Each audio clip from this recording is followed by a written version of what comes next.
never-ending teabag of horror.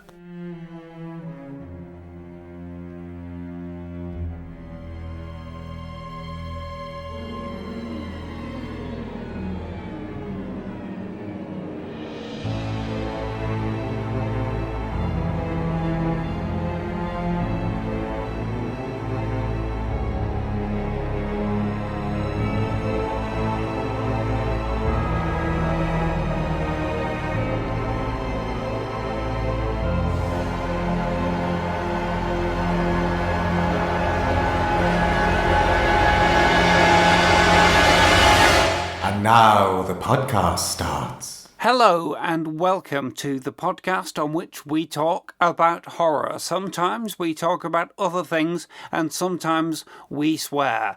My name is Dan. I write TV criticism and film criticism under the name TD Velasquez. But you are free to call me Dan always. And I have the great pleasure of being joined today by actor and film fan Howard Whittock. Hello, Howard. Hello, Dan. How are you? I am absolutely delighted, as I always am, to be speaking to you on this podcast. As well. Fantastic. So, Howard, let's kick off with the question that I always ask to my co-host at the start of a podcast episode, which is, what is your favourite thing in horror today? And if it's not a thing in horror, it can be another thing. That's okay. We don't always talk about horror. It is sort of horror in a way, because I've been watching Claudius. Oh yes, I've watched that again recently as well. I bought it on DVD and I watched it for the first time. And there's a scene. It is quite strong stuff. Oh yes, very much so. You've seen it, so you know this is... Yeah. The episode where John Hurt thinks he's a god. He's Caligula and he thinks he's a god. Yes. Oh yes, it had a major impact on my young psyche, that moment, yeah. And you know what he does to his sister-stroke wife? Yes, and I watched that when I was about 12, and I went round telling people about it, and I remember my mum saying, "Oh, he loves all the gory stuff," and I think maybe that was the beginning of the first hint that I was to become a horror fan. Well, yeah, I mean, I thought, how much are they going to show? You don't actually see him cutting a stomach up, but you see enough, and you see John Hurt come out with all blood on his beard. Yes. And as if he's just eaten the embryo. And I thought, wow, that's, for 1976, that seems quite strong meat. You know, and I'm absolutely sure Mary Whitehouse would have been having palpitations. Yes, I don't know what time of night it was on. I imagine it was on quite late. But yes, but it is very strong. And I recently listened to, while I was rewatching it, there's a very good podcast called iPlayer, where they watch one episode at a time, and it's really good to listen along. And they interview some people who were American high school teachers at the time who would use Claudius in Latin lessons or in history lessons. And they explained how they had to stand in front of the TV screen to block out certain things quite regularly. Yeah, well, there's another thing with a dead baby or something. There's a dead baby hidden in a house or something, and you do see a baby with its, stomach all cut open. And there's a lot of nudity in that frank 70s kind of way as well. Yeah. But it's great stuff, and it's a beautiful series. That's all on the iPlayer at the moment, I think. I'll check that out and put a link in the show notes if it is. It's quite complicated. I can't quite follow. I'll have to watch it again to see who's married to who and who's related to who, because... And just when you get to know somebody, they die, so it's... Yes, that's true. It was quite complicated. But I'm enjoying it, yes. But I did think, wow, that was pretty strong for the time. And, see, horror's not just in horror films, is it? It can be in anything. I always say that I'm basically a wuss, so everything scares me, so therefore, to me, everything is horror. Well, you know that I'm quite a big fan of the Scottish detective series Taggart. Oh, yes. And I've been watching some of those recently, and there's one where somebody's going around cutting off moneylenders' heads and putting them down. They found this moneylender's head been cut off, and they find it down a drain. Right. Somebody pulling this head out of the drain, and it's sort of...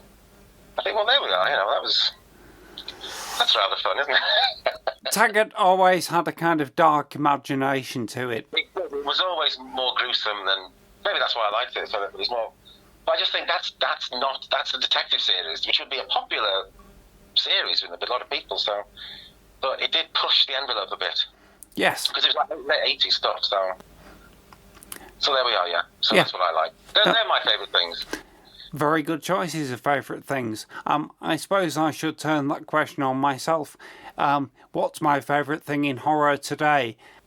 It's only adjacently a horror thing, but I've just decided that it's about time I watch John Carpenter's Assault on Precinct 13 again. I've not seen it for probably 20 years, and I remember loving it when I was about 19 when I first saw it, and then at university I met lots of other people who loved it, and I remember us talking about it and quoting it, but I just realised I've not seen it for so long, and I've kind of forgotten a lot of what happens. And it's one of those films I watch every couple of years. Right. Just think, what do I want to watch tonight? I know, Assault on Precinct, because I think it's brilliant. I think it is a brilliant, brilliant film. I cannot understand, and I was saying to friends of mine, friends of yours as well, I say to Ross, Ross. Yes. Because we were talking about it, I said, I cannot understand why the stars of this film, the actors in this film, didn't become really big stars. Yeah. Because it's such a good showcase for them. Darwin Joston and Austin Stoker and what's her name? Laurie Zimmer. Yeah. Laurie Zimmer. I mean, Darwin Joston died quite young, I think, but even then, his acting career had ended a long time before. Austin Stoker ended up teaching acting. Austin Stoker is in the $6 Million Man a couple of times. Yes. He's also in the 5th Planet of the Apes film. Yes. Those are the only 2 places I've ever seen him, actually. But they are, when he's in $6 Million Man, they are quite big parts. They're not like big parts. So he's not the main guest star, but it's sort of fairly substantial. So he was sort of making a living, I suppose. But I just think it's such a brilliant. The music is just absolutely terrific, and yes, I mean that's the trouble. The music is so good that the film is basically that score in my head, and that's why I feel like I should go back and watch it again from scratch. Because it's the 1940s and the 1970s were the 2 decades that made the best films, and Assault on Precinct 13 is one of the best films of the 1970s. It's one of my favourite 70s films, along with The Conversation, Deliverance, and Westworld. I would agree with all those. All of those movies I find frightening. Arguably, none of them are horror, but there we are. That probably says a lot about me. I'll just mention as well, another of my favourite things right now, because I watched it again just the other day, is a favourite thing that I've mentioned on previous podcast episodes, but I do keep coming back to it. It's one of my most treasured, most frightening experiences, which is the TV movie of The Woman in Black from 1989. Right. Based I've on... never seen that. It's so wonderful, and the reason I feel I should mention it is, although it is mainly known for being based on the novel by Susan Hill and adapted by the great Nigel Neal, it is actually directed by Herbert Wise, who directed Claudius, one of the greatest ever TV directors in Britain. Yes. And it is just an immaculate production. So I just thought I'd get a mention in there. Seasoned listeners will know, and newer listeners possibly won't know, that I always try and get Nigel Neal into the conversation somewhere on this podcast. So that's the mention for this week. But Howard, that's not the topic of this episode. The main topic of this episode is horror franchises, and for this I recorded a chat with Kirsty, Stella and Ian, and then what we'll do now is we'll go and listen to that chat, and then you and I will come back at the end and we'll talk about your thoughts on the best or your favourite horror franchises. But that's the topic for today's episode. So everybody will transition now over to the discussion with Stella, Kirsty and Ian, and then Howard and I will be back at the end. Cue wibbly wobbly transition. Cue wibbly wobbly transition. Right then, well, here we are to talk about franchises in horror. Hello, Stella. Hi, Dan. Hello, Kirsty. Sorry, that was really short and abrupt. All right. Hi, Dan. Hello, Kirsty. And hello, Ian. Hello. What are you doing? I'm here to talk about horror franchises. What's the best? What's the worst? And also, what are our favourites? And what are the criteria that we use to judge a franchise? It may be a valid point to make that, as Ian said in our pre-chat on Facebook, there probably aren't any good franchises. Most of them are like maybe one film that's good, followed by a load of not very good sequels. But maybe that's not fair. Who knows? Let's all discuss what we like to think of as good and bad franchises. Who would like to start off the discussion? Let's start positively. So not me then. Well, yeah. Sorry, Ian. So, out of myself, Stella, or Kirsty, who would like to start the discussion with a positive thought about a favourite or best franchise? Well, Stella, you should go, I think. you all know what I'm going to say, so I don't really think there's much point. Do you like scary movies, Stella? Yeah. I mean, I've said it all before, but it's Scream, isn't it? For several reasons that I don't need to go into because we've talked about Scream before. But just to kick us off, I suppose I like the whole story, as daft as it is, as soapy as it is, and it reminds me of being 15. And I think there's a lot to be said for how it makes me feel, even the new ones. And now I can share the new ones, and all of them, in fact, with my 15-year-old. So I quite like that it gives us sort of something to do. But in terms of how it works as a franchise, it feels like a serialized drama. Just, it feels very episodic. Not all the films are good. We don't need to talk about Scream 3. We can pretend that didn't happen. And Courtney Cox's Fringe. Let's not talk about that either. And I just really love a Scream film. It did wander over to TV. The first two series on MTV were not connected to the Scream cinema franchise. It was the new thing. I can't remember what the monster was called. The killer was called. Anyway, whatever. It didn't matter. But MTV scrapped it after two series because MTV changed their strategy for the worse.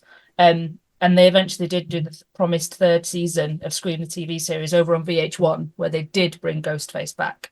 And it's just 6 episodes, and they showed it over 3 nights. And that one's quite good.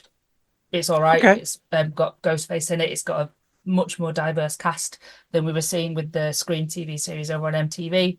And it is worth a look if you can find it. It's really hard to find because how did I watch it? I think I watched it on some knockoff YouTube channel when I eventually got to see it. It was really hard to see. But the MTV series, you could probably give them a miss, but the VH1 one is good. Right. Modern day archive television. Hard to find, but worth finding. I like it straight away. I want to press you for one distinction, Stella. Is it your favourite franchise, or do you think it's the best franchise, or is it both?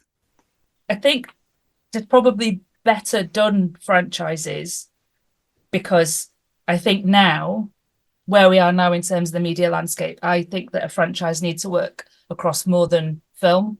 I think it needs to be more transmedia, and there are other franchises that do that better, to be honest, as far as pieces of media go. So I'd point to things like Ashverse or the Evil Dead franchise. We've had films, TV show, there's comics, there's been stage plays, there's been pornographic rip-offs, all kinds of things going on inside that piece of transmedia rather than franchise. Right. So in terms of it, a franchise making the best of what's available to it, I think it needs to be more than just a sequence of films. Okay, interesting. But it does stand as your favourite then? Yeah. Excellent. Yeah. Kirsty, could you tell us what's your favourite or best horror franchise? I can have a go, but it was interesting when I knew this was going to be the topic for this week's episode, because I realised that I'm actually not a big fan of franchises. I'm always kind of interested in the first film, so when it seems like a standalone, I'm like, yep, that's great. But I'm often not drawn to kind of going back to them. And I think that's probably because I quite like the, kind of the not knowing the threat. It's an unknown, thing. I don't know where it comes from. I like the mythology, and the kind of exception to that is Scream. I think but that's because it's it has lots of horror tropes that we all kind of, as a film fan, as a horror fan, you can kind of pick up on. So there's a richness there that some of the other ones don't have. I struggle with some franchises because, at least in my perception, is that the subsequent films are often not as good. It's becomes very formulaic. And I remember watching quite a lot of franchises, things like, oh God, Final Destination, as sort of, in my early 20s, and then just kind of going, oh really? I think for me, though, if in the broadest sense, and this is going to surprise absolutely nobody on this Zoom call, that if I had to pick like a property that you can loosely be described as a franchise, here it comes. It would be Hannibal. Yay! Of course. Bingo! Ding, ding, ding, ding, ding, ding. So yeah, the reason I like those films and TV shows, although I will say I've not seen Clarice, or whatever that was called. I don't know. Yes. Clarice. It's just because it's kind of, it's familiar yet different, and it's not it's not trying to be a consistent franchise in the way that Sally, you were talking about Scream is trying to be a consistent franchise. It's adaptations, rather than of source material, which isn't film. And I like that. It's fun to see different people play those characters. Yeah, that's interesting. Yeah. I mean, if we're counting Hannibal, then, or the works of Thomas Harris, then, but in a weird way, that's not quite the definition of a franchise, because they're different. They're remakes, and they're not. Yeah. They're not all in the same universe, but they're brilliant. You're right, and but TV Hannibal is not Manhunt Hannibal, and is not. No, it's different Doctor takes, Who, but it's similar to Brian something Cox, like, and it's like Stella once adumbrated all the different ways that the Texas Chainsaw franchise branches off. So you do have other franchises where there are remakes and redos, and things are incompatible.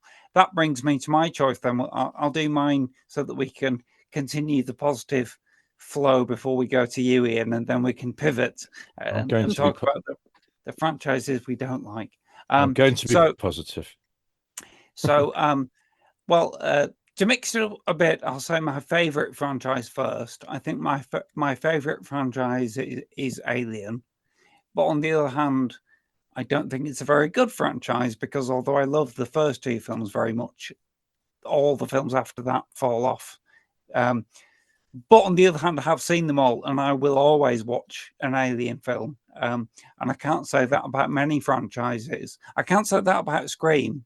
You were saying off mic, Stella, that well, no, sorry, Stella, you're looking horrified. I mean, I've seen them all. I have seen them all, and I will see them all. But with a lot of franchises, apart from those two, I've not seen every single version of it. But I'm certainly loyal enough to the brand to kind of go back.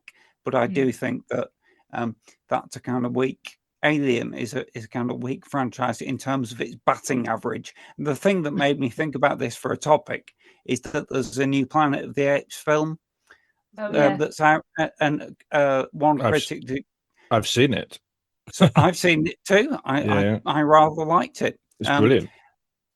One critic did comment, nobody ever says it, but Planet of the Apes is one of the strongest franchises. There are what 9 films now, and most of them are good. There's only a couple of them aren't. So I thought, are there any horror franchises that we can sort of say that about? That's interesting. But also, I think that, drawing on a comment that you made, Kirsty, about you don't tend to follow horror franchises because a big part of the interest for you is the mystery and the unknown, and obviously most of that will have gone by the end of the first film. Yeah, and that's maybe why horror franchises don't tend to work in quite the same way. Where, unlike, say, like the Rocky franchise, I think nearly all the Rocky stroke Creed films are watchable, but it's not building on the unknown, and it's kind of makes a strength of being formulaic and repeating the same things, which is really hard to do in horror. Scream does get around that, because although it's a continuing story and the films are very similar, the killer is different every time, and the twists are kind of different. So that might be another reason why it works.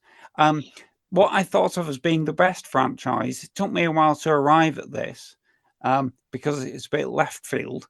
But I think Quatermass is the best franchise. And because if you take just the films, because it's TV and it's books as well, but if you take just the films, there's 4 films. I think I realised that I don't think you guys have seen all of them.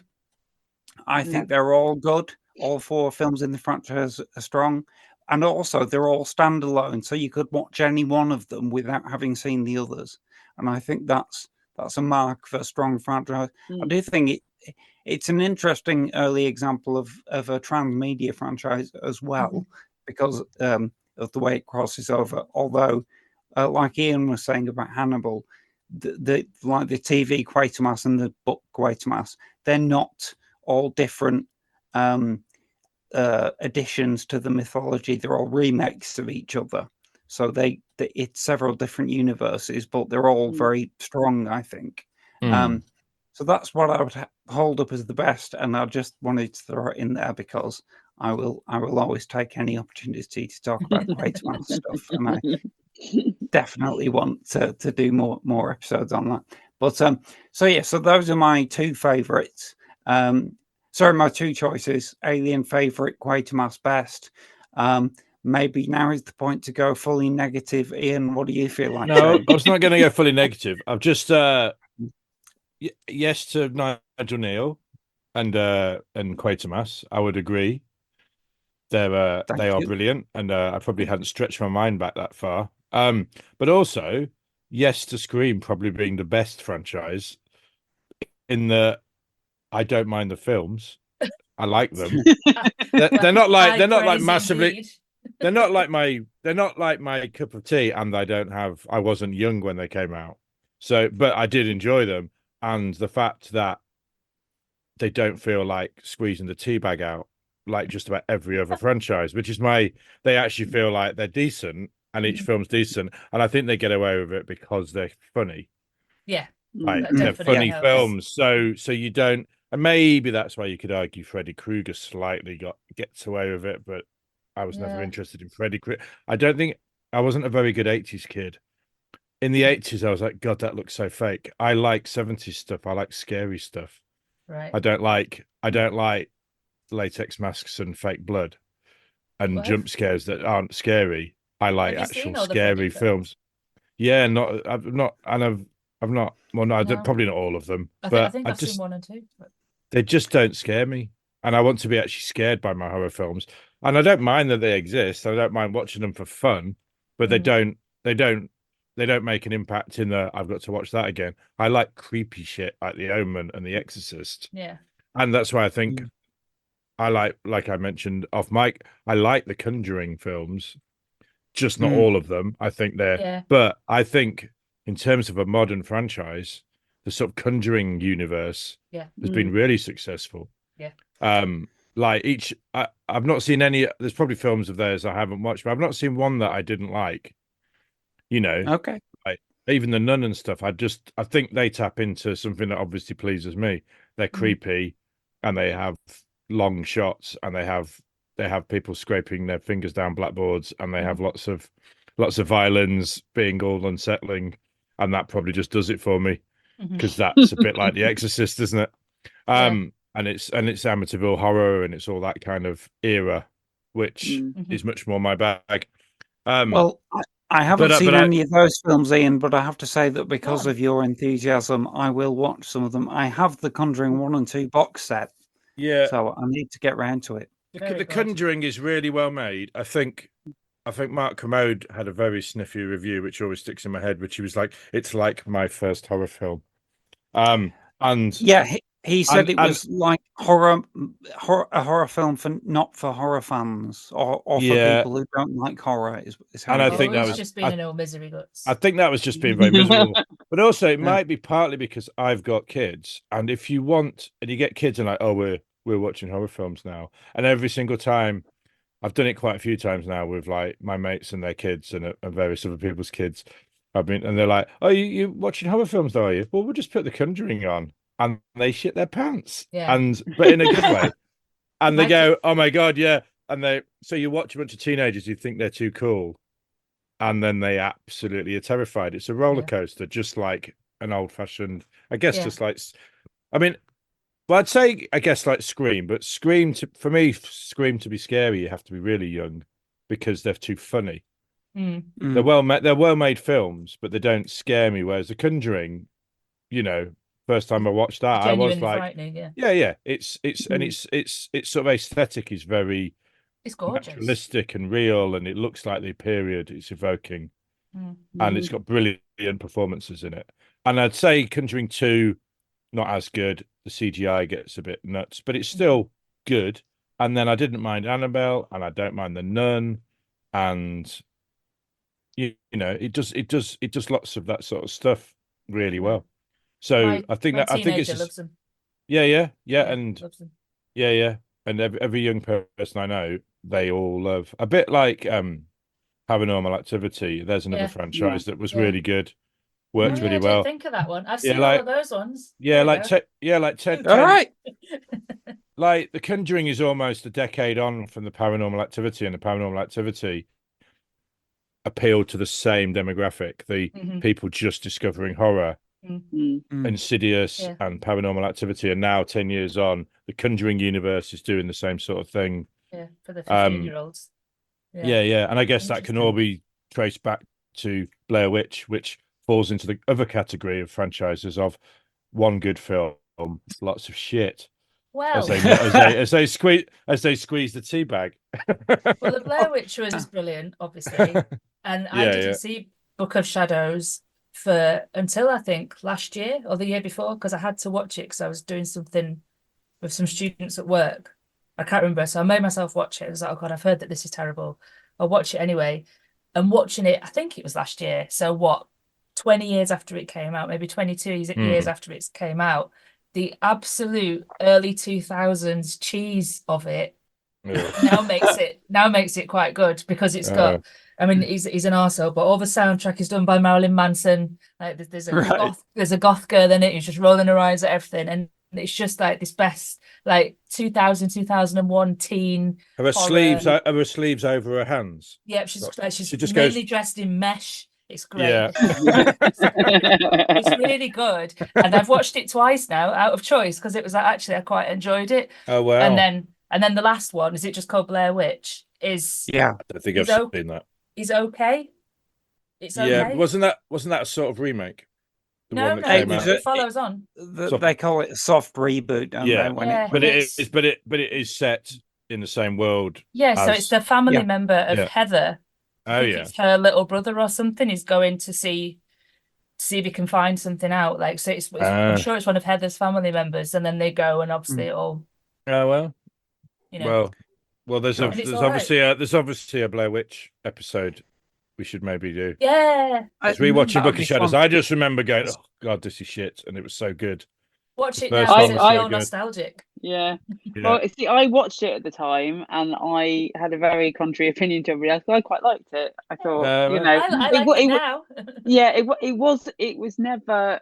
It's a really odd sequel to that first film. It just feels very like it's like it's a very tenuous. Because it's set in kind of our sequel. World, isn't it? Yeah. And it's not unlike most first sequels. It's not a rehash of the original film, is it? No, absolutely. And when I definitely left field. One of the reasons I enjoyed it, but it was also just kind of stylistically a bit weird. Is it derived from the script? Is it derived from the script that they never actually needed to do because they ended up because Blair Witch was originally supposed to be the Blair Witch we saw was originally supposed to be inserts in between the actual main action of the film. And as they went on, they went, actually, what if we just make this the whole movie? Let's just do this. I don't know. And that was their genius at the time to go, actually. And people going, well, who's going to watch this? It looks like it's been filmed on a camcorder. Well, it has. But it was just supposed to be documentary footage, found footage, but there was going to be a proper film around it. I don't know. Proper, with quotes. But yeah, so I wonder how much they were like, oh, God, they've given us some money. Well, dust that script off. Or whatever it is. But it's been a long time since I watched that. Yeah. I did think when you mentioned Blair Witch, although Ian, you said the tea bag's been squeezed dry. To be fair, it's only 3 films. Don't think it was much of a tea bag, really. It was a really good idea. Some tea bags are bigger than others, I think.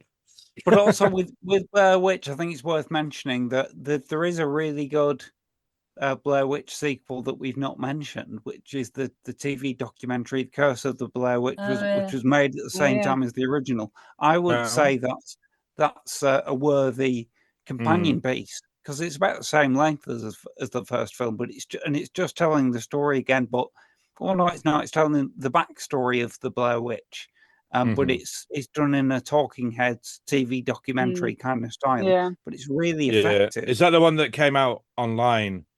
Which was part of the the genius of the marketing, It's part of the promotion for the first film, So which led people to start thinking it was real and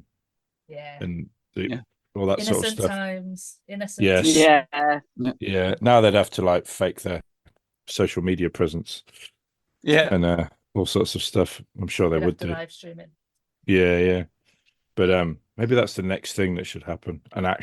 We'd go back to like live broadcast, because the only way it would work this is a live stream, like Ghost Watch for real, but live stream something. So it'd be a live event. That'd be brilliant. Well, somebody needs to take the next step beyond host. So the next step beyond Ghost Watch was Blair Witch. Next step beyond that was host. Yeah. Host, but live. We're probably due one in about 10 years' time. Yes. Yeah. Next pandemic. Didn't Darren Brown do a live seance? Yeah. Oh, he did. He did, Kirsty, because Yeah. I'm pretty sure I watched it with you. Yeah. Was it really live or was it faked? I don't know. I mean, it's Darren Brown, isn't it? Who knows? Yeah. Well, it's Darren Brown, so ultimately it's not real. That's kind of the whole point of it, is he doesn't say this is magic or supernatural. This is mind control. And you're still going to believe it. So that's kind of his his shtick, isn't it? Like that one where he persuaded people to kidnap Kylie Minogue and they really thought they were doing it. It was terrifying. I didn't see that one, Jay. They literally end up getting in a van and like waiting. And it's like they're going, it's a bit like the conspiracy theories around, like the assassination of RFK, when they say that some people just sort of did it and they don't know why they did it, and it's all linked to the MK Ultra and CIA mind control and all that. The things you can actually make people do with a bit of mind control. And then they just suddenly go, of LSD. And whatever it is, and they suddenly go, oh, I appear to have a gun in my pocket and I've just killed the president. Manchurian candidates, that's what. Yeah. I've just but anyway, slightly off topic. Yeah, my favorite franchise are the assassinations in American history. It's always a twist. But it's transmedia. Lincoln was killed in a theatre. Kennedy was killed on. Bobby Kennedy was killed on television. So we've got two media there already. Oh wow. Yeah. I would in a kitchen. I'd like to mention, and I think I'm the only one that's seen it. Chucky. I did a load of research on it, spoke on it. There's a chapter coming out about it, but it's a very interesting one to look at, because on the Chucky TV series is really good. It has half-hour-long episodes, which we appreciate these days. Yep. It picks up straight after the end of Cult of Chucky, so it is just carrying on the storyline. It went into 2 TV channels. It was in Sci-Fi Channel and the USA Network. So it does all the horror stuff for the Sci-Fi Channel, but then it does like what they said, almost like tapping into the young adult fiction audience for the USA Channel. So all the main characters are at school, and just really, really, really good, and it's incredibly cohesive. So there's lots of the TV series that you need to have seen the films, which I think is interesting because Dan, you said before, like Quatermass, you don't need to have seen any other ones, but with Chucky, you could still enjoy the TV series, but if you know the films, you're gonna love it. You're gonna absolutely lap it up if you know and enjoy the films, and it's really worth a watch if you can. I don't know, maybe get if you can watch it on Now TV here, if you can get like a month's free trial or whatever and watch it. I've been wanting to watch it for ages because my friend Martin Jameson, we should put some links to his reviews. He's been reviewing every episode since the beginning. He writes for Sci-Fi Bulletin, and every single episode, and he always puts them out, and I always see him putting them out on. So I always read them, and he's always just going, I don't know anyone else that's watching this, and he always says one of you one day is going to start watching this, and he's a man in his 60s, writes for Casualty and radio, but it's a bit of a surprise to me to find him going so nuts about horror because he doesn't usually. And he's just been raving about Chucky ever since the beginning, and now it's coming to an end, I think. Is that right? They've called it, yeah. Yeah. So but judging by his reviews, and he is a man who is quite often negative and hates everything, and he's just been raving about it. Don Mancini, back in 2017, I think, was it? No, later. Yeah. 19, perhaps. He said that he wants to create a broader Chucky universe anyway. So I think they've called the series because he wants to do some other stuff with Chucky. But so is it right? Is it right John Waters is in it? Like a bit? I don't know. Well, it says he is.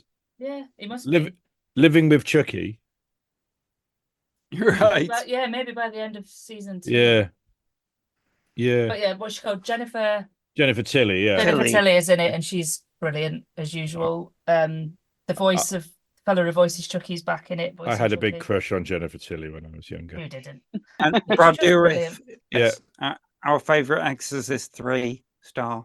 Brad Dourif is Chucky. I've never seen any Chucky films or TV series, mainly because the bits I saw when I was younger in which horrible things are being done to Chucky, even though it's obviously a doll of a child, there was just something about the imagery of a little kid screaming and having its limbs cut off that I didn't jibe with. I understand it's meant in fun, and I do intend to go back one day because Don Mancini is very talented. Clearly, he is, of course, Kirsty, one of the writers on season 3 of Hannibal, and one of the producers. Of course he is.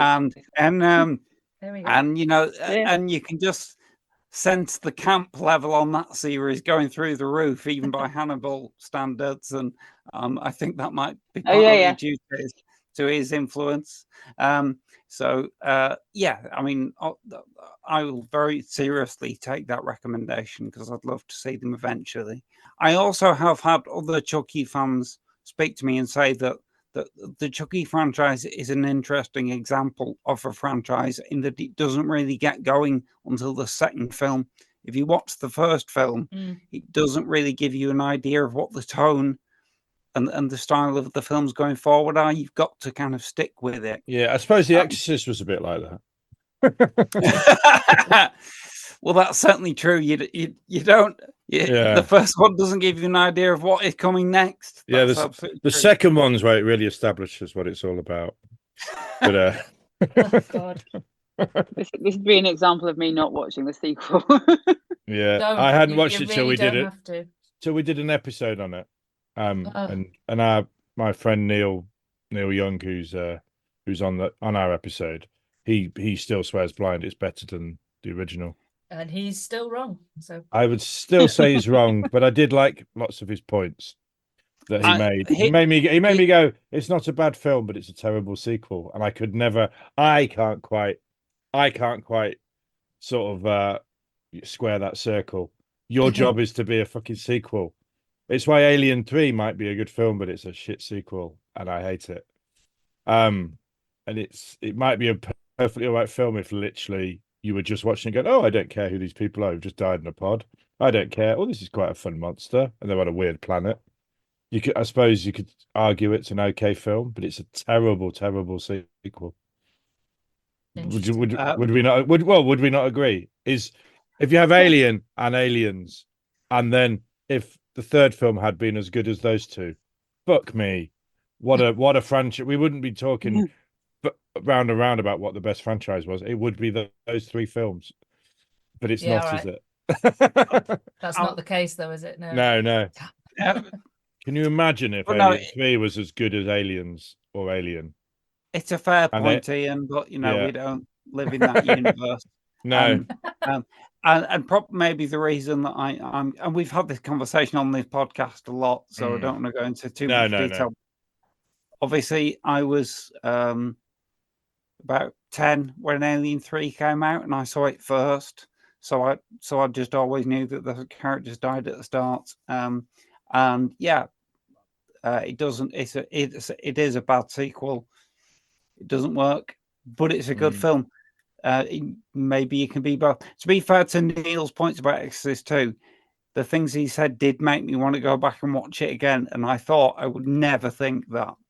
Yeah. I've seen it twice, and that seems like more than enough. But I do intend to watch it again. Right? It is. It's. I don't know if I'm in a hurry to watch it again, but he did make me. It's hard making a film, but I do think I still can't escape the fact that, and this is really germane to this, the squeezing out the tea bag. Is it a good sequel? Especially when the first film is so well loved and did such a good job, and then is your job not just to go, oh, I'm just going to go and piss all over the legacy of this amazing film, cheapen it just to make a bit of money, make everyone a bit cross, but I've made a film. Or is your job not to make, even if you've made a good film, you are. John Boorman is a brilliant filmmaker.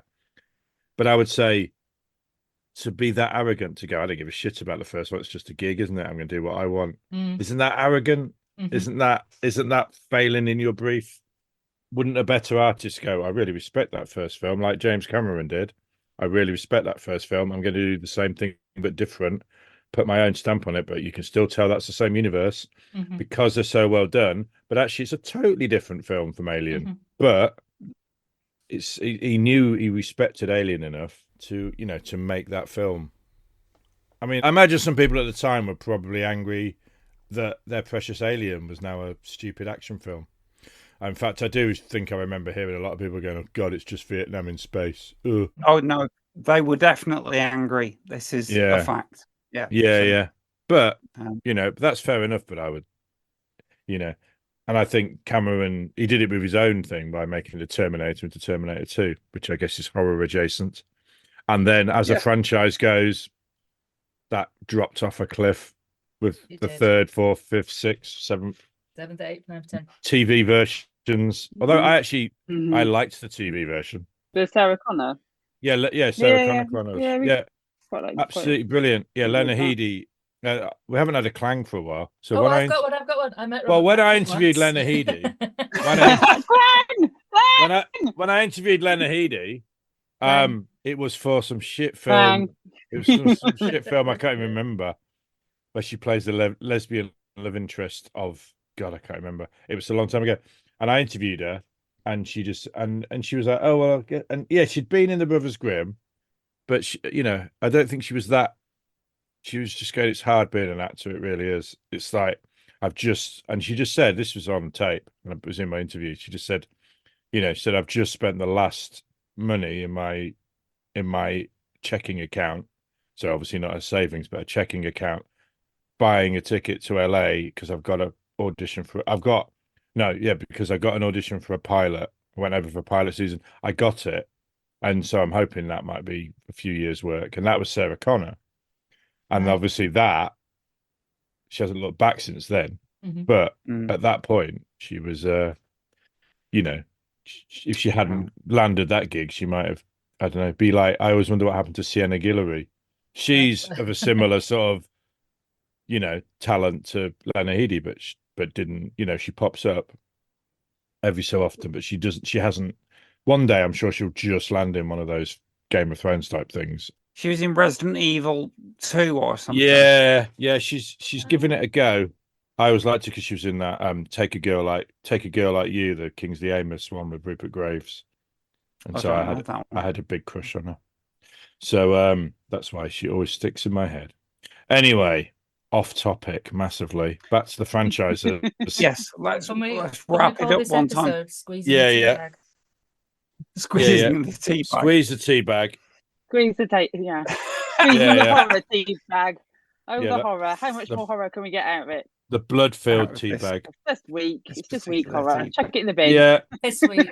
Well, Freddie and Jason are always the ones that pop in your head. And I've never seen any Friday the 13th, so maybe I'm missing out on some amazing films. But I've never seen a single frame of any of them. The first one. I can see the appeal of the first Nightmare on Elm Street, but I'm not that bothered about the rest of them. But the one film I think of those, the sort of third is the Halloween films, which I know you absolutely love, Dan. But I would say that first film is so good. Yeah. And I still think it falls into the category of having its reputation sullied by the sequels. Oh no, it absolutely does. I wouldn't argue against that for a second, but I'm loyal to them and I have seen nearly all of them. I haven't seen the most recent two. I think it's even more egregious because it's like Freddy has the Scream thing on his side in that it's funny. So you kind of don't mind that they're being a bit silly and having lots of sequels. And whereas Halloween is a really good serial killer movie, and then they made a bunch of rubbish about it. I'd say we haven't even mentioned Jaws yet. But what a perfect film Jaws is. Yes. Jaws is not a franchise. Jaws is a really good film. And then there are some other films also called Jaws. Well, that's exactly the same as Halloween. Halloween, that Michael Myers is a shark in suburbia, and then they made a load of absolute shit films that don't even fit with the tone. The crossover we didn't know we needed. Yeah. Guys, we've only got a couple of minutes left then to wrap this up. So has anybody got any thoughts or franchises they want to mention that have not come up yet? Can I just Kirsty? I was thinking earlier about 28 Days Later. Oh yeah. Oh, we haven't mentioned we haven't mentioned Romero. There's a franchise that kind of works. Yeah. And we haven't mentioned Walking Dead, which I think in a similar way, all three zombie things, I've watched every single minute of every single franchise of Walking Dead, apart from I think Beyond Walking Dead, which I might get around to one day. So it's obviously I'm behind on the spin-offs. Yeah. Oh, so it's obviously done something right for me, Mr. Picky, to go. Yeah. They had a TV series based on a comic, and then they have squeezed every tea bag they could get their hands on, and I still would watch more.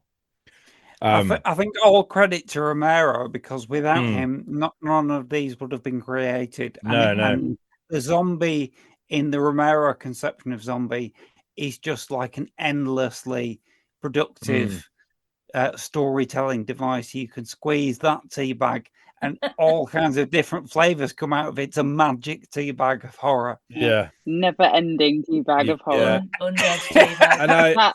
And that is the new podcast name. Yay! Never-ending tea bag of horror. I could imagine Howard saying that. A never-ending tea bag of horror. 28 Days Later, obviously I'm not as mad on that film as the rest of you, but I did like the sequel, and I'm actually really excited by the idea of the third one. So that'll be, maybe that will, and obviously I like the first film and the second film. I didn't think either of them were bad films. So if the third film is good, then wow, we might have a good franchise situation on our hands. The same as well. I've got the comic behind me on the. Oh, cool. Oh, right. Yeah, and the same with Romero's. Living Dead. They are brilliant. Well, I've only seen the first four. It was a great trilogy, and then a pretty good fourth one. But the last two, depending on who you speak to, are really bad. Maybe. Yeah. So I'm not sure. Which was the one with Dennis Hopper in it? Was that City of the Dead? Land of the Dead. Land of the Dead. Land, 2005. yeah. Yeah, that was a bit. Yeah, the Fiddler's Green. Teabagger's dry for that. But Been yes, in the desert, left over. he's blotted his They've been blotted double, his double copybook. bits. Yeah, but yeah. All right. I just want to mention the Predator movies for two Oh, yeah. reasons. One, because I think it's I don't love it, but it's got a much better batting average than the Alien films. I think nearly all the movies that are just about the Predators are pretty good. There's one of them that Shane Black's 2018 The Predator. I've not seen it, and I understand it's awful, but all the others I have seen, and I don't think there's really a duff one. The Alien versus Predator movies are terrible, but to me they're part of the Alien franchise. It's in the title. Well, they might their as well name be. comes They're first. ruined.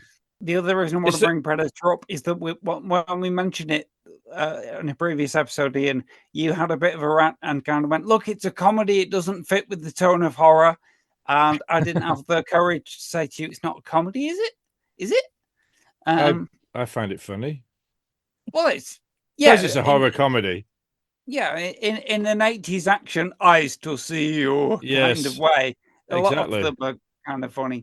Guys, we've got one more minute. Does anyone want to throw anything else in? We're going to all think of franchises a second. We're off the call. Yeah. Is Wolf Creek a franchise yet? Oh, it is, isn't it? Yeah. Stella, you know all about this. Yeah, it's a TV series as well as films. Oh, well, because I love the first one. The TV series is all right. Yeah. Pretty good. Good Nice slasher-ness. Yeah.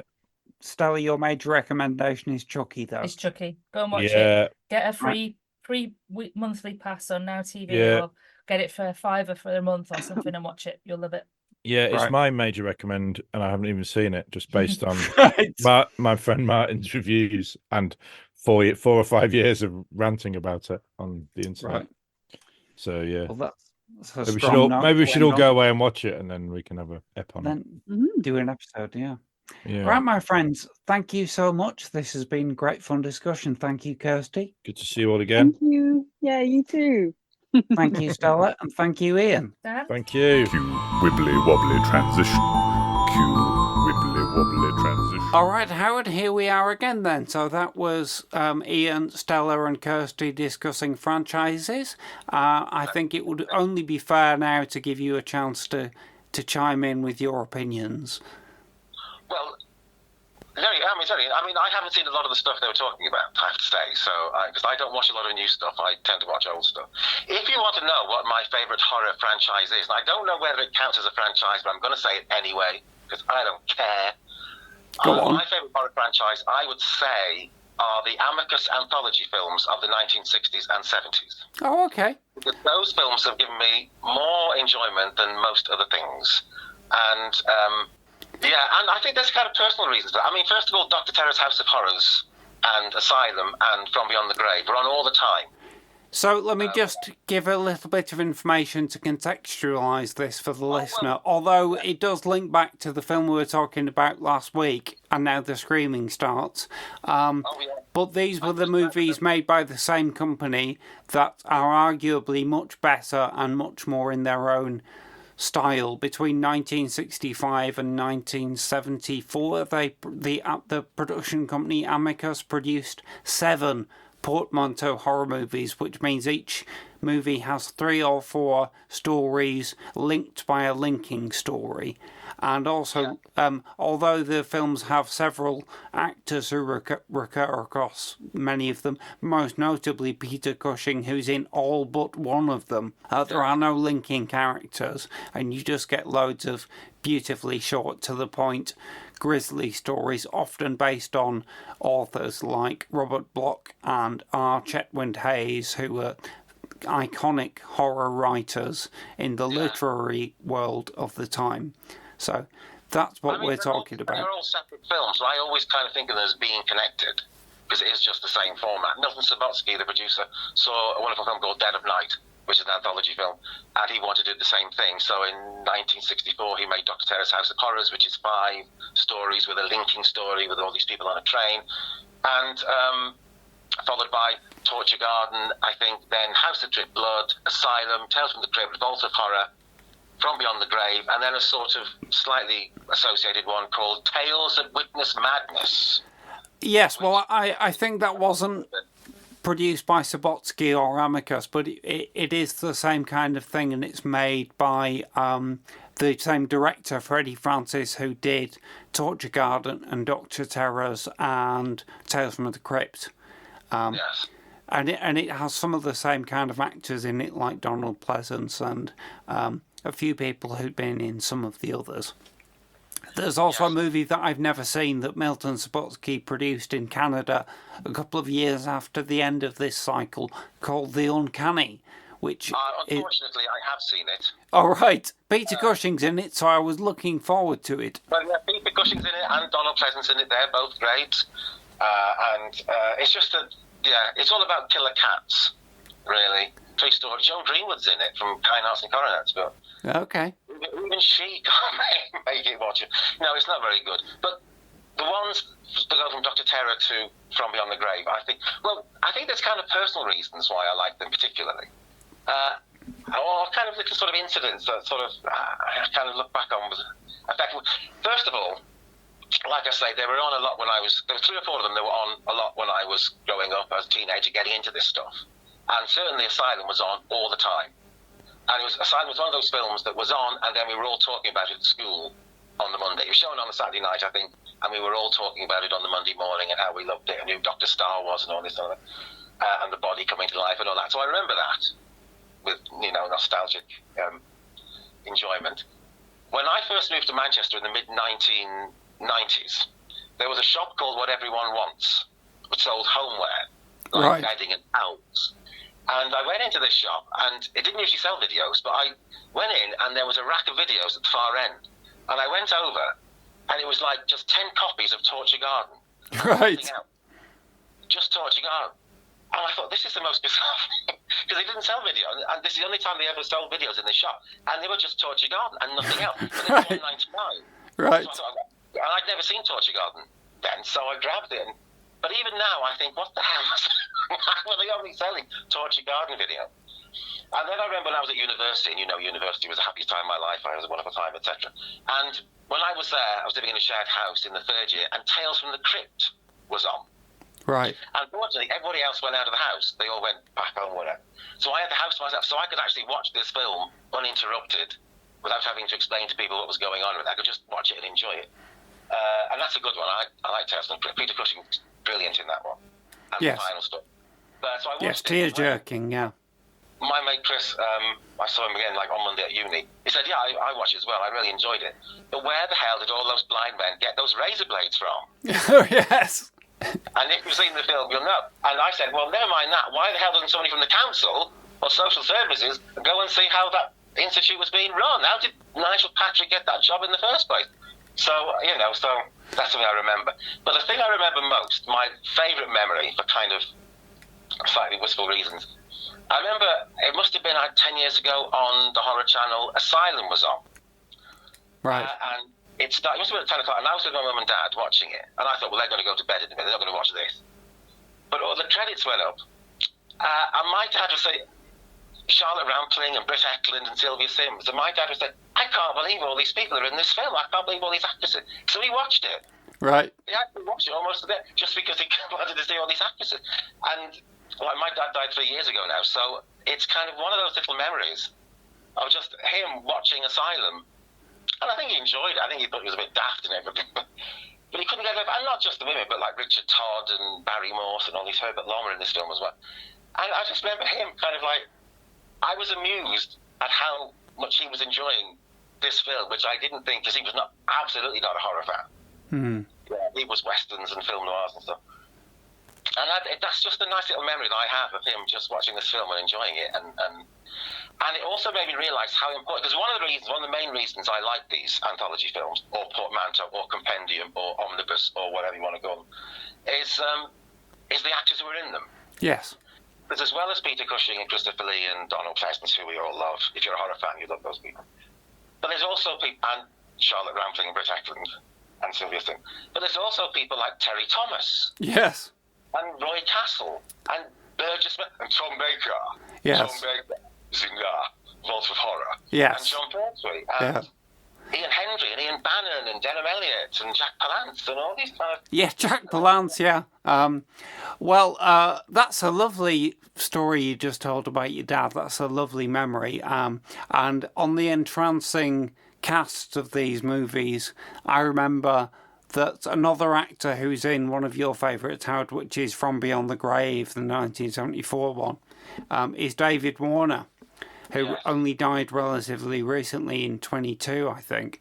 And he was interviewed by Mark Gatiss in his documentary A History of Horror back in 2010. And Gatiss actually says to him, why did all these very respected, busy actors like yourself do these kind of movies? And Warner's answer was beautifully pragmatic. He said, well, first of all, it was work. And second of all, it only ever took a couple of days because you were in one story. It wasn't like making a whole movie. You have to understand that the British film industry in the 1970s was, as Alan Partridge might say, moribund. Yes. It was impoverished, bankrupt, financially and artistically. Most of what you had was like TV spin-offs, some of which I like. If you like the show, you might like the spin-off. Really terrible sex comedies with titles like The Ups and Downs of a Handyman and Can You Keep It Up for a Week? Right. Films. Or horror films. So, the kind of like big name actors, there wasn't a lot of film work to do. You were working in television or the theatre, whatever. So, and it was just a job, and it'd be a quick job. And that's how you get people like Ralph Richardson is in one, for goodness sake. And John Collins did a couple, and people who you think you don't expect to see in these things. Like Terry Thomas, there wasn't a lot of work for Terry Thomas, and he was kind of getting a bit ill in those days anyway, the Parkinson's disease thing. Right. So, you have to take what you can get. And Daniel Massey and Kurt Jurgens and all these things. Why are they doing it? Because it is quick, because it's just a couple of days, because it's a 20-minute story, and because it's a job. But the great thing is they did it, and so all those films have these amazing casts in, which make them really, really enjoyable. And also, I think every one of those films has at least one or two really good stories in. Yes, I would agree. Like the one where poor old Richard Green, Robin Hood. Yes. It's sort of it's like based on the monkey's paw, and he has a wish, and he's dead, and then I won't go. But anyway, that's really terrible. Yeah, that's a bad one. Yeah, I would agree. The one where, and the problem with these anthologies, although I love them and they are, is you do have to suspend your disbelief quite a lot. I think Jonathan Rigby says in his book English Gothic, they are quite anecdotal. Yes. You have to sort of... And I think one that epitomises that for me is the one, it is in Vault of Horror, where Daniel Massey, played by his real sister, Anna Massey. Yes. And then what does he do when he's killed her? Does he get the hell out of there? No, he goes to a restaurant. Yes. Everyone can see it. And it turns out to be a restaurant full of vampires. But why, when you've just committed murder, do you go for an evening meal? Yeah. Why sort of restaurant? And kind of... and did you want with Joan Collins? She's going to kill her husband, but she's going to kill her husband on the Christmas Eve when her little girl, Chloe Franks, who's wonderful, is upstairs in bed. Yeah. Why do you kill your husband when your daughter's upstairs? It's like, you have to... But they have to have that in order to get to the twist, in order to the story to work. But you do have to kind of really suspend your disbelief and just take it for what it is. Yes. I can't take it for what it is. And Dr. Terror, Dr. Terror is like a film I've seen, how many times? I just love it so much. I love the atmosphere of it. I love the actors in it. I love the stories. I love it. Well, yes, you and I did a whole episode talking about Dr. Terror, Howard, and I'll put the link in the show notes. And I could talk about it, but it's just, it's a kind of filmmaking that's gone now, and it's just the colour of it and everything, and all of them. I think I just really, they really work for me. Partly again, it's nostalgia, because I remember watching them and all these stories, like I've told you. But I do think, even the one about the homicidal piano. Yes. It's actually quite, if you've got a kind of ghoulish sense of because when the killer piano is killing the woman, it starts playing the death march. Yes. Well, I think that's quite funny. I think that's quite a neat thing. So I don't mind the one about it. Yeah, that's an important thing to mention. All these movies have a kind of sardonic edge to them of humour. And in fact, it was seeing Asylum which first made me realise that horror could be fun and interesting as well as just disturbing. Well, I like. That's why I like them now, because they are fun and they're kind of reassuring. And there's all these actors who are no longer around anymore, just doing their thing. And there's, and they are funny. Yes. There is a wit to them, and that's why they have people like Roy Castle and like Alan Fluff Freeman and Right. and John Pertwee, and sort of like, they're not to be taken that seriously, and sort of. But I think a lot of the episodes are good. They are really well done. They're really well. Directed by people like Freddie Francis and Peter DeFell. And who did From Beyond the Grave? It was Kevin, somebody? Kevin Connor. Kevin Connor. Not Kenneth Connor. No. I used to get mixed up with Kenneth Connor. Kevin Connor, who directed The Land That Time Forgot and a few other 70s fantasy movies, At the Earth's Core and Warlords of Atlantis. I saw Warlords of Atlantis in the cinema. Right. No, that's Star Wars. Star Wars was the first film I saw in the cinema, and that was so exciting. I thought, right, I want to go to the cinema now. And then we all went along to the Warlords of Atlantis, which wasn't quite as good. No, it probably was a bit of a letdown after that. Oh, well. I wasn't even old enough then to appreciate Sid Charisse. Right. Oh, no. I would definitely have enjoyed seeing Sid Charisse. Well, Howard, this has definitely been a really good addendum to the discussion about franchises, and I love that you've chosen the Amicus movies as your favourite franchise. I hadn't thought of that, but I would agree. I think if you like any one of those films, then you have the rest of the movies in the franchise give you a promise which you want from any movie that becomes a franchise, which is that there are more movies like this that you will like.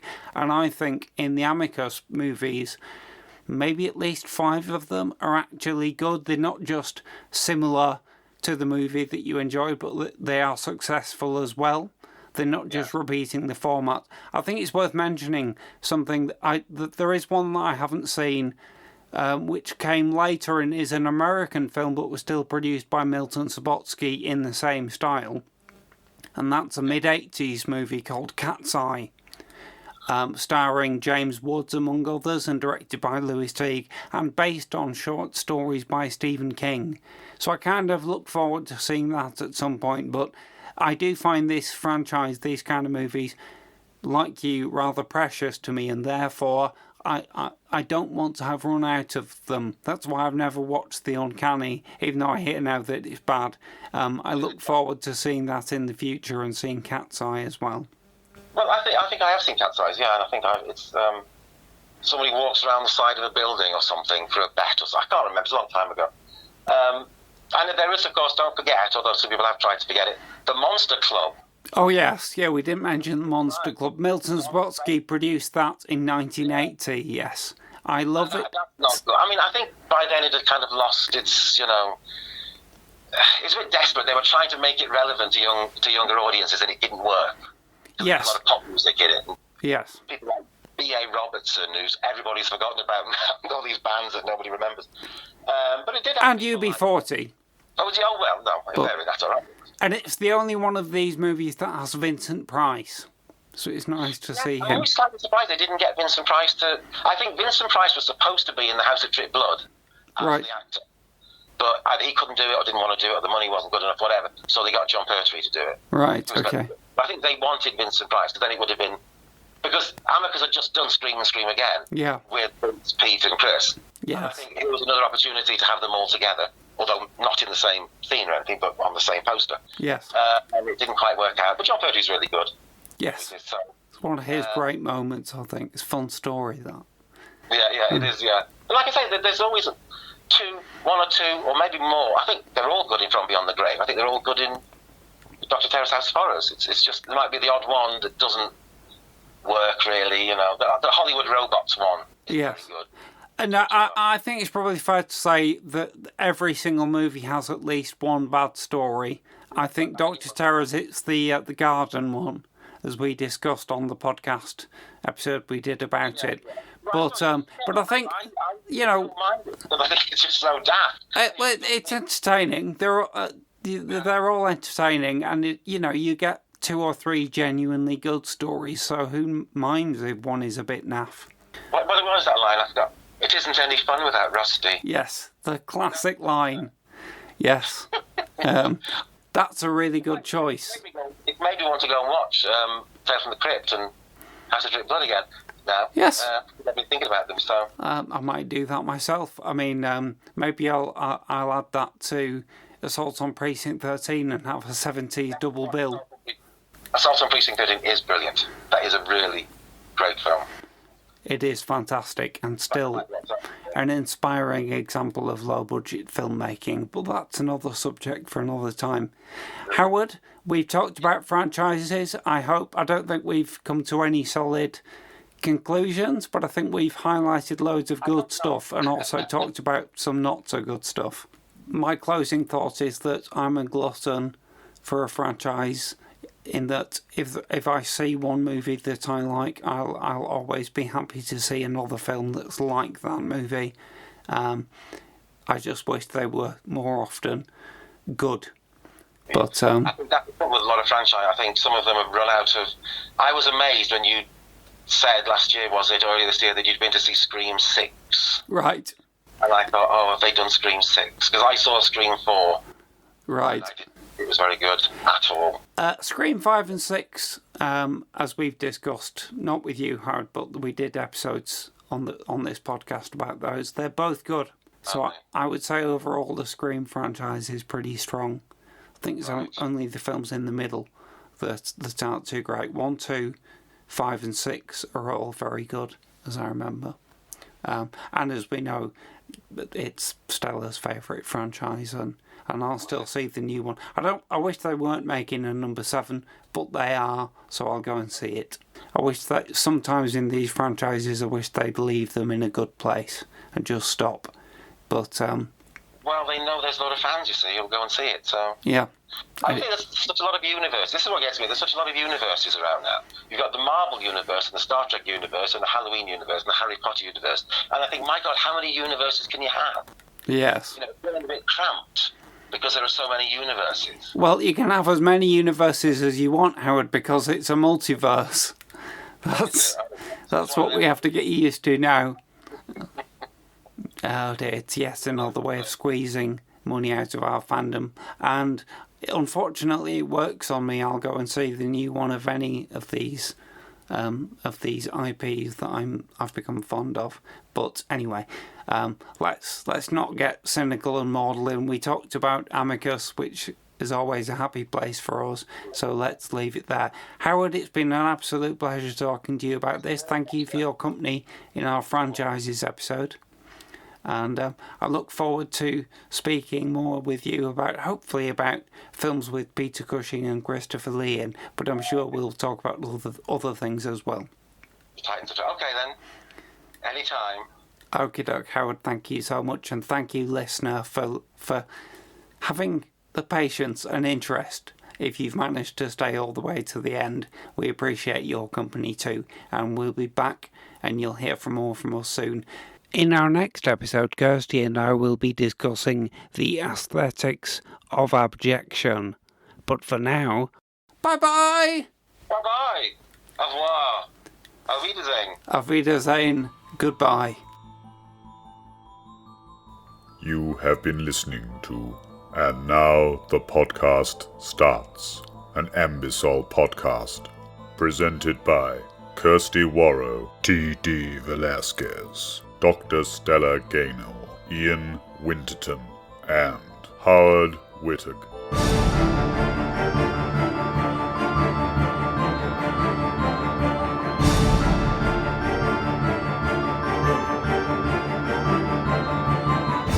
Special thanks to Greg Hume for our original theme music. Our original artwork is by Kirsty Warrow. Please search One Crow Left on Instagram, Etsy or Redbubble to see and purchase more of Kirsty's work. All clips from films, TV shows, trailers, and musical works are used for the purposes of criticism in the spirit of fair use as defined in the US law and fair dealing as defined in the laws of Commonwealth nations. No copyright infringement is intended. Please visit our home on the web, andnowpodcast.com, for more content and contact details. You can follow us on Mastodon, Blue Sky, and even Twitter, which we refuse to call X, it's an insult, X the unknown. Our handle for each is @andnowpodcast. Meanwhile, Threads and Instagram users need simply search @andnowpodcast. On Facebook, search @andnowpod. If you'd like to donate to help us with the costs of making the podcast, please visit patreon.com/andnowpodcast. Donors get early access to upcoming content and other exclusives. This podcast was produced and released by Ambidextrous Solutions Limited. And now the podcast stops.